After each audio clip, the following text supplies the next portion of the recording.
sini je. Sampai tahap ni ke demokrasi Selangor. Tolonglah. Pakai tarikh Selangor. Katakan jawab. Lepaslah. Tak payah layan macam ni. Hina sangat ke ustaz macam saya ni? Tidak. Hina sangat ke? Tenang. Hina sangat ke saya ni? Nak jumpa Setiap Adun tak boleh? Hina sangat ke? Ha? Hina ke? Saya mendidik anak cecek ni semua. Hina sangat ke saya nak bagi? Surat je. Saya nak bagi surat je. Tolonglah saya merayu kepada semua. Saya nak bagi surat itu je. Tapi ada cara. Encik bayangkan, guru-guru kafar ada yang nak jadi cleaner. Pagi jadi cleaner, malam jaga stesen minyak. Semata-mata kos hari hidup sekarang tinggi.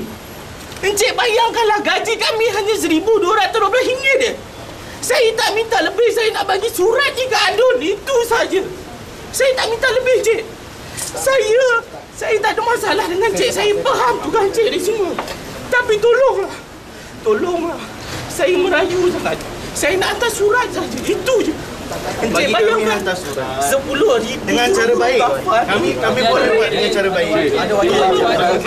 Tolonglah. Daripada sebelum PRU13 kata gaji nak naik RM1,500, sampai sekarang daripada Tan Sri Khalid sampai Azmin Ali yang MB yang baru sampai sekarang. Asyik rancang itu saja. Kami bagi Cik, cara baik. kerajaan negeri buat kami ni macam peminta sedekah, Cik. Hina sangat ke guru yang mengajar alif bata ni, Cik? Hina sangat ke kami ni?